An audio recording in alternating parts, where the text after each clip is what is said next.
ഇംഗ്ലണ്ടിനെതിരെ കളി പുറത്തെടുക്കുകയാണെങ്കിൽ സ്പെയിൻ ഒന്നുമല്ല. Spain Yamal എന്ന് പറഞ്ഞ സ്ട്രൈക്കർ നല്ല ഫോമിലാണ്.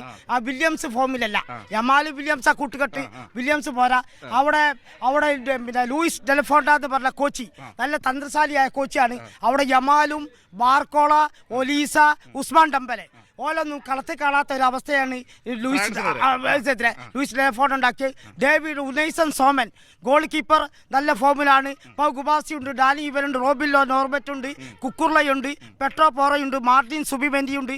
അവിടെ ഗാവി, പെട്രി, യമാൽ വില്യംസ് അടങ്ങുന്ന സ്പെയിൻ ശക്തമായ യൂറോപ്പിലെ ശക്തമായ ടീമാണ്. എല്ലാവർക്കും 2010 ചാമ്പ്യന്മാരായ ടീമാണ്.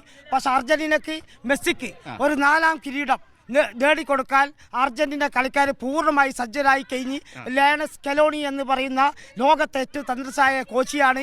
അതുപോലെ ഒരു 70 മിനിറ്റ് വരെ സ്പെയിൻ അർജന്റീന പോസ്റ്റിൽ ഗോൾ ഇടുന്ന ഓർമ്മ സ്പെയിൻ ഉണ്ടാവുള്ളൂ.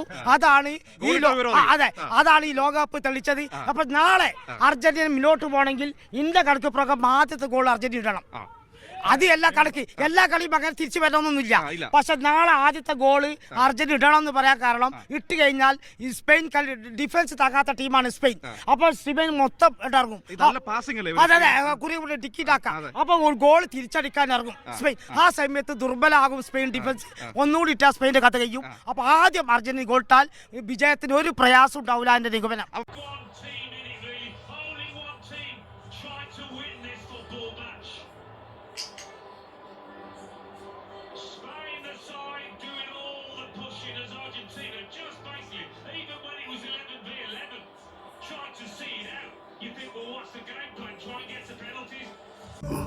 Be positive.